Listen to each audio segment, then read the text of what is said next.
نحمدہ ونصلی ونسلم علی رسولہ الکریم اما بعد فاعوذ باللہ من الشیطان الرجیم بسم اللہ الرحمن الرحیم وَإِذْ قَالَ رَبُّكَ لِلْمَلَائِكَةِ إِنِّي جَاعِلٌ فِي الْأَرْضِ خَلِيفَةً قَالُوا أَتَجْعَلُ فِيهَا مَن يُفْسِدُ فِيهَا وَيَسْفِكُ الدِّمَاءَ وَنَحْنُ نُسَبِّحُ بِحَمْدِكَ وَنُقَدِّسُ لَكَ قَالَ إِنِّي أَعْلَمُ مَا لَا تَعْلَمُونَ صدق اللہ العظیم۔ آیت نمبر 30 ہے۔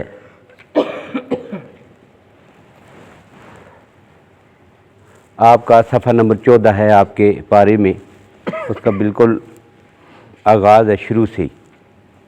اب سب سے پہلے اس آیت کا آپ جو ہے وہ ترجمہ دیکھ لیں۔ وَإِذْ، اور جب، قالا فرمایا یا کہا، ربوں کا تیرے رب نے، للملائکۃ فرشتوں کے لیے یا فرشتوں کے سامنے، انی بے شک میں، جاہلٌ بنانے والا ہوں، فی الارض زمین میں، ارض زمین، فی میں، فی الارض زمین میں، خلیفتاً نائب، اپنا نائب۔ قالو وہ کہنے لگے، اتجعلُ کیا تو بنائے گا اس میں، من ایسی مخلوق کو، یفسد فیہا جو اس میں فساد کریں گے، ویسفک، یسفک کا معنی ہے بہائیں گے، الدماء خون، دم کی جمع ہے، دم خون کو کہتے ہیں، اور دماغ کا معنی ہے خون۔ جب ایک آدمی حج یا عمرہ کرنے کے لیے جاتا ہے تو کہتے ہیں کہ جب اس سے کوئی غلطی ہو جائے تو آپ کیا کہتے ہیں، اس پر ایک دم واجب آئے گا۔ اب دم کا معنی کیا ہے؟ اس نے ایک جانور کو ذبح کرنا ہے، خون بہانا ہے اس کا، تو دم اصل میں کہتے ہیں عربی میں خون کو، دماء اس کی جمع ہے، وَيَسْفِكُ الدِّمَاءَ وہ خون بہائیں گے، خون ریزی کریں گے، زمین میں فساد کریں گے، زمین میں خون ریزی کریں گے۔ وَنَحْنُ اور ہم، نُسَبِّحُ ہم تسبیح کرتے ہیں، تسبیح بیان کرتے ہیں، بحمدک اور آپ کی تعریف، آپ کی حمد کرتے ہیں، وَنُقَدِّسُ آپ کی پاکیزگی بیان کرتے ہیں، تقدس پاکیزگی، نقدس ہم پاکیزگی بیان کرتے ہیں، لک آپ کی۔ قالا اللہ نے فرمایا، انی اعلم ما لا تعلمون بے شک جو میں جانتا ہوں وہ تم نہیں جانتے۔ اب یہ تو ایک پہلی آیت کا ہو گیا ترجمہ۔ اب یہ جو 10 آیات آ رہی ہیں یہاں سے، ان 10 آیات میں اللہ نے حضرت آدم علیہ السلام کی تخلیق کا سارا واقعہ جو ہے یہاں پر ذکر کر دیا ہے۔ اب سابقہ آیات میں کیا تھا؟ اب سابقہ آیات کے ساتھ 2 قسم کا ربط جو ہے وہ یہاں مفسرین نے لکھا۔ پہلا یہ کہ دیکھیں سابقہ آیات میں اللہ نے ان نعمتوں کا ذکر کیا ہے کہ جو انسان کے لیے جسمانی نعمتیں تھیں۔ کیا؟ اللہ نے زمین بنائی ہے، اس میں یہ کھانے کی چیزیں بنائی ہیں، سب کچھ اللہ نے تمہارے فائدے کے لیے پیدا کر دیا ہے۔ اب یہ نعمتیں، ان کا ذکر کیا، تو ان نعمتوں کے بعد اب اللہ نے اس نعمت کا ذکر کیا ہے کہ جو انسان کے لیے روحانی نعمت ہے۔ پہلے جسمانی نعمتیں تھیں، کھانا پینا، رہائش، زمین پر نفع اٹھانا، یہ انسان کے لیے وہ نعمتیں ہیں کہ جو اس کا جسم ان نعمتوں سے استفادہ کرتا ہے۔ اب اس نعمت کی طرف رب العالمین نے رجوع فرمایا ہے کہ جو انسان کے لیے روحانی نعمتیں ہیں۔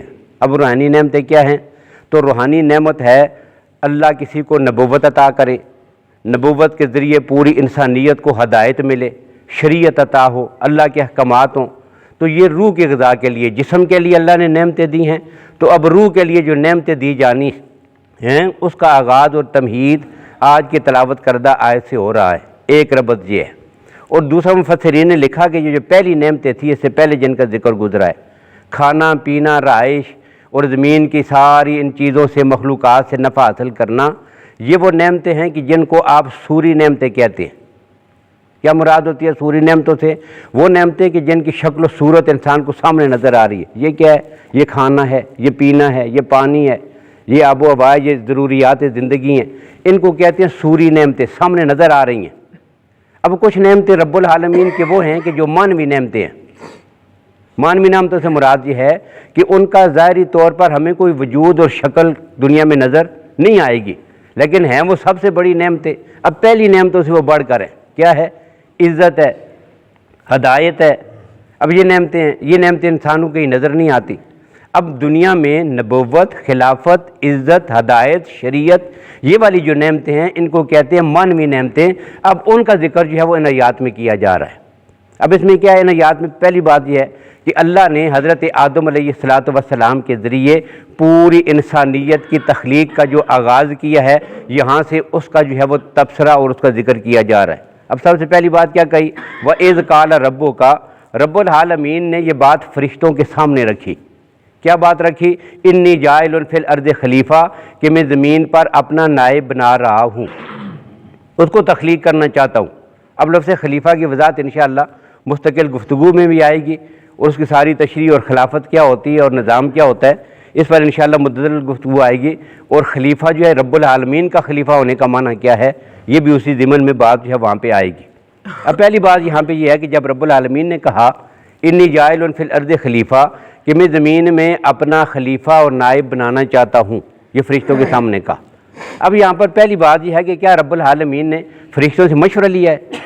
یعنی ظاہری جو شکل نظر آتی ہے یہ کیا ہے؟ اللہ نے فرشتوں کو بلایا، فرشتے سامنے آگے۔ اب پہلی بات اس سے بھی پہلے ایک لفظی وضاحت بھی کر دوں کہ یہ فرشتہ، ملائکہ جس کو کہتے ہیں، اس کی واحد ہے ملکن، ملک، اور اس کی جمع ہے ملائکہ، فرشتے۔ ملک فرشتہ، ملائکتن فرشتے۔ اب یہ کیا ہے؟ تو یہ رب العالمین کی ایک مخلوق ہے جسے اللہ نے انسانوں سے بھی پہلے پیدا کیا۔ انسانوں سے بھی پہلے اللہ نے اس کو پیدا کر دیا تھا۔ یہ اس مخلوق کا نام ہے اور اس کا ایک وجود ہے مستقل طور پر، یہ مخلوق ہے رب العالمین کی پیدا کردہ۔ اب یہ کہنا کہ یہ کوئی مخلوق نہیں ہے، ان کا کوئی وجود ہی نہیں ہے، تو یہ قرآن پاک اور احادیث کی صریح جو ہے وہ احکامات جو ہیں اس سے روگردانی ہے، اس کے خلاف ہے یہ بات۔ اب سر سید احمد خان جو تھے نا ہمارے تحریک پاکستان کے ایک بڑی لیڈر میں سے ایک بڑا نام ہے سر سید احمد خان، انہوں نے قرآن پاک کی تفسیر بھی لکھی ہے، اس آدمی نے بڑی کتابیں بھی لکھی ہیں اور بڑا علمی آدمی بھی تھا۔ علی گڑھ میں سب سے پہلے مسلمانوں کے لیے اس نے ایک یونیورسٹی کا قیام اور کالج کا قیام بھی کیا تھا، یہ ساری اس کے خدمات ہیں۔ اب اس کی زندگی کا ایک رخ جو ہے وہ ہماری تاریخ میں اور عوام کے سامنے لایا جاتا ہے، لیکن جہاں عقائد اور نظریات کی بات ہے تو اس کا یہ جو رخ ہے یہ عوام کے سامنے نہیں ہوتا۔ اب یہ کیسا شخص تھا؟ تو یہ وہ شخص تھا کہ جو بہت سارے بنیادی جو عقائد ہیں نا ان سب کا سرے سے انکار کرتا تھا۔ اب اس کا نظریہ کیا تھا؟ فرشتے کوئی مخلوق نہیں ہے، کہتا تھا ان کا کوئی اصلی وجود، فرشتوں کا کوئی وجود نہیں ہے۔ اب جو قرآن پاک کی اس کی تفسیر لکھی نا تو یہاں پہ جب پہنچا تو پہلی جلد میں اس کا صفحہ نمبر 30 ہے، اس کی جو تفسیر ہے اس کا صفحہ نمبر 30 ہے، صفحہ 42 ہے، صفحہ 42 پہ یہاں پہ آیت پہ پہنچا وَإِذْ قَالَ رَبُّكَ لِلْمَلَائِكَةِ، تو کہتا ہے یہ ملائکہ کیا ہوتے ہیں؟ اس نے کہا کہ ملائکہ کا کوئی اصلی وجود نہیں ہوتا، اور آج بھی اس کی تفسیر میں یہ بات لکھی ہوئی ہے۔ بلکہ ملائکہ کس کو کہتے ہیں؟ اس نے کہا کہ یہ ایک قوت کا نام ہے، یہ کوئی مخلوق نہیں ہے۔ جہاں بھی ملک یا فرشتے یا ملائکہ کہا گیا ہے یہ ایک قوت کا نام ہے۔ اللہ اپنی قوتوں کا اظہار کرے یا اللہ کوئی قوت اپنے بندوں کو جو عطا کرے، ان ساری قوتوں کو کیا کہتے ہیں؟ ملائکہ۔ اور پھر آگے چل کر اسی پارے میں جہاں آئے گا نا وہ جبریل و میکال، وہاں پہ جبریل علیہ السلام کا نام آیا، وہاں پہ پہنچا تو اس کی تفسیر کا صفحہ نمبر 130 ہے اور پہلی جلد ہے۔ وہاں پہ اس نے کیا لکھا؟ انہوں نے کہا کہ یہ جبریل کسی مخلوق کا نام نہیں ہے اور نہ کوئی وحی لاتا تھا، بلکہ جبریل جو ہے یہ ایک قوت کا نام ہے کہ جو نبی کے وجود کے اندر موجود ہوتی ہے۔ اب وہ قوت کام کرتی ہے، کہتے ہیں یہ وحی آ گئی ہے۔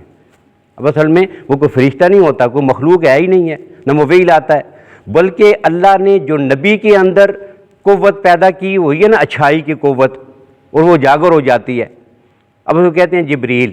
اور وہی اچھائی کی قوت جب بندے کے اندر آتی ہے تو اس کو عام فرشتہ کہہ دیتے ہیں۔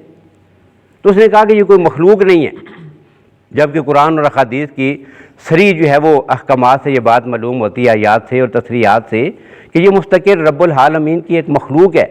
رب العالمین نے ان کو پیدا کیا ہے اور تکوینی امور بہت سارے کاموں کے لیے، ملک کا معنی یہ الوکتن کا معنی ہے وہی پیغام لانے والا، تو پیغام رسانی کے لیے مختلف کام سر انجام دینے کے لیے اللہ نے اس مخلوق کو پیدا کیا ہوا ہے۔ اور یہ مخلوق کتنی بڑی تعداد میں ہے؟ تو یہ جو ہمارا کعبہ ہے کعبۃ اللہ شریف، بالکل اس کے اوپر ایک کعبہ ہے فرشتوں کا جس کو بیت المعمور کہتے ہیں۔ ہمارا کعبہ بیت اللہ ہے، ان کا کعبہ بیت المعمور ہے۔ اب یہ بیت المعمور ہے یہ ان کا کعبہ ہے، اور جب سے اللہ نے اس کعبے کو پیدا کیا، کائنات بنی، آسمان بنائے گئے، وہ کعبہ وہاں پہ رب العالمین نے بنایا۔ جب سے وہ بنا ہے روزانہ 70,000 فرشتے اس کا طواف کرتے ہیں، اور جس نے پہلے دن طواف کیا ہے قیامت تک ان فرشتوں کی دوبارہ باری نہیں آئے گی۔ یہ اتنی بڑی رب العالمین کے مخلوق ہے، اور یہ اتنے بڑے بڑے ہیں، کتنے بڑے ہیں؟ تو حدیث میں یہ بات موجود ہے کہ جبریل امین علیہ السلام کے 700 پر ہیں، اور اگر ایک پار کو وہ کھولے نا تو یہ ساری زمین و آسمان اس کے نیچے آ جاتے ہیں، 7 زمینیں اس کی تہہ میں ایک پار کے نیچے آ جاتی ہیں، اتنا بڑا ان کا پار ہے۔ تو یہ وہ فرشتے ہیں رب العالمین کے، اللہ نے تکوینی امور کے لیے ان کو پیدا کر دیا، اب ان کے وجود کا انکار کرنا یہ بات درست نہیں ہے، تو انہوں نے یہ بات لکھی ہے۔ اسی طرح جو ہے انہوں نے پھر شیطان کے بارے میں یہ نظریہ، اب ظاہر ہے ایک ہوتی ہے ملکوتی صفات، جو فرشتوں کے اندر صفات ہوتی ہیں ان کو ملکوتی صفات کہتے ہیں، ملائکہ ہیں۔ اللہ نے اچھائی کی قوت انسان کے اندر رکھ دی، ایک جذبہ رکھ دیا، استعداد رکھ دی، اور یہ قوت جب بڑھتی ہے تو نبوت میں سب سے بڑھ کر ہوتی ہے، تو اس کو انہوں نے کہا یہ جبریل ہے۔ باقیوں کے اندر فرشتے والی قوت کو فرشتے کہتے ہیں، ادھر جو ہے وہ آئی ہے تو سید الملائکہ ہیں تو جبریل ہے۔ اور اسی قوت کو جب منفی پہلو میں لیا تو کہا کہ یہ شیطان کسی وجود کا نام نہیں ہے، شیطان کا بھی انکار کر دیا۔ یہ کیا ہے؟ تو کہتے ہیں کہ یہ انسان کے اندر برائی کی جو قوت ہوتی ہے نا، جذبہ ہوتا ہے، بس اسی کو شیطان کہتے ہیں، یہ کوئی وجود نہیں ہے۔ پھر عذاب قبر کا کوئی وجود نہیں ہے، ثواب قبر کا کوئی وجود نہیں ہے، جنت اور جہنم کا، ساری چیزوں کا وہ اپنی تفسیر میں انکار کرتے چلے گئے، معجزات کا انکار کیا ہے اس شخص نے۔ تو ملائکہ جو ہے وہ مستقل ایک مخلوق ہے، رب العالمین نے ان کے سامنے یہ بات رکھی۔ تو بعد میں یہ ذکر کر رہا تھا کہ کیا رب العالمین نے ان سے مشورہ لیا ہے؟ تو بات یہ ہے کہ رب العالمین کو کسی سے مشورہ لینے کی ضرورت نہیں ہے، رب العالمین نے فرشتوں سے مشورہ نہیں لیا۔ اب کیا تھا؟ مشورہ 2 وجوہات سے لیا جاتا ہے، جہاں بھی مشورہ ہوگا نا تو مشورے کے پیچھے کتنے پہلو ہوتے ہیں؟ 2 پہلو ہوں گے۔ پہلی بات یہ ہوگی کہ اس چیز کی یا اس کام کے سارے گوشے مجھ پر واضح نہیں ہیں۔ اب میں مشورہ لوں گا 2-4 اہل عقل سے، سمجھدار لوگوں سے، بڑوں سے، ان کو بٹھا کے مشورہ لوں گا تاکہ وہ پہلو کہ جس بات کا مجھ پہ مخفی ہے وہ بھی میرے سامنے آ جائے۔ وہ بتائیں گے دیکھیں آپ کو یہ چیزیں سمجھ آ رہی ہیں، یہ ٹھیک ہیں، لیکن اس میں یوں بھی ہوگا اور اس میں یہ نقصان بھی ہوگا، یہ بھی ہے، اس میں یہ بھی ہے۔ تو وہ مخفی پہلو جو ہے وہ اہل عقل مل کر ہمیں سمجھا دیں گے۔ مشورے کا ایک فائدہ یہ ہوتا ہے، ضرورت یہ ہوتی ہے۔ اب پہلی بات یہ ہے کہ رب العالمین سے کائنات میں کسی چیز کی کوئی حکمت اور کوئی بھی گوشہ اور کونا مخفی نہیں ہے، سب رب العالمین کے مخلوق ہے، اور رب العالمین ان کی ساری کفیات کو، اثرات کو، ساری چیزوں کو اچھی طرح جانتے ہیں، لہذا رب العالمین کو مشورہ لینے کی ضرورت نہیں ہے۔ اب دوسرا مشورے کی ضرورت کہاں پیش آتی ہے؟ کہ جب وہ معاملہ 2، 3، 4 یا مختلف لوگوں کے درمیان مشترک ہو اور ان سب کے حقوق کیا مساوی۔ اب میں اپنی مرضی سے وہاں کوئی رد و بدل نہیں کر سکوں گا جب تک دوسروں نے پوچھ نہ لوں۔ اب کائنات میں رب العالمین کے ساتھ کسی معاملے میں اس کا کوئی شریک نہیں ہے، اور ایسا بھی کوئی نہیں کہ رب العالمین کوئی کام کر دیں اور کسی کو جرت ہو یا اختیار ہو کہ وہ رب العالمین کی ذات سے پوچھے کہ یا اللہ تو نے یہ کام کیوں کیا، کیونکہ رب نے اپنی شان خود قرآن میں ذکر کر دی ہے، لا یسأل عما یفعل وہم یسألون، کہ جو کچھ وہ چاہے وہ کرے، رب العالمین سے کائنات میں کوئی پوچھ سکتا نہیں، سوال نہیں کر سکتا۔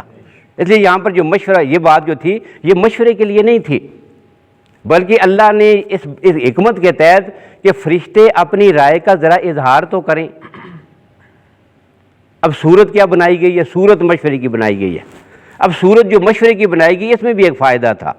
فائدہ کیا تھا؟ مفسرین نے لکھا کہ اس سے پتہ یہ چلا کہ ہر اچھے کام میں، ہر کام میں آپ نے کیا کرنا ہے؟ مشورہ۔ یہ مشورے کی ایک سنت جاری کرنی ہے۔ یہاں مشورہ نہیں تھا، لیکن امت کو اللہ نے، انسانوں کو اپنے کاموں میں مشورے کی ایک تعلیم دی ہے۔ اور اسی طرح نبی اکرم صلی اللہ علیہ وسلم کی ذات گرامی، اب اللہ کے نبی صلی اللہ علیہ وسلم کو مشورے کی ضرورت نہیں تھی۔ کیوں؟ براہ راست رب العالمین وحی کے ذریعے اپنے نبی کی رہنمائی کر رہے ہیں۔ جس طرح رب کو مشورے کی ضرورت نہیں کہ وہ ساری چیزوں کو جانتے ہیں، اسی طرح نبی بھی مشورے کا محتاج نہیں کہ اللہ کی وحی اس نبی کی رہنمائی کر رہی ہے۔ لیکن اس کے باوجود کیا ہے؟ اللہ اپنے نبی کو کہتے ہیں وَشَاوِرْهُمْ فِي الْأَمْرِ، میرے نبی آپ سارے کاموں میں ان صحابہ سے مشورہ کر لیا کریں۔ اب اللہ کے نبی ہر کام میں مشورہ کرتے تھے، اور قرآن پاک کی سورت کا نام ہی سورہ شورا ہے، کیا معنی مشورہ کرنا۔ اور اللہ فرماتے ہیں کہ ان کا طریقہ کار کیا ہے، وَأَمْرُهُمْ شُورَىٰ بَيْنَهُمْ، کہ جب بھی کوئی کام پیش آتا ہے جو آپس میں کیا کرتے ہیں، مشورہ کرتے ہیں۔ تو یہ مشورہ نبی اکرم صلی اللہ علیہ وسلم کی ایک سنت بنانا تھا رب نے، اور ہم سب کو یہ سکھانا تھا کہ اپنے سارے کام اپنی مرضی سے خود ہی نہ کر لیا کریں، بعد میں ندامت بھی ہوگی، نقصان بھی ہوگا۔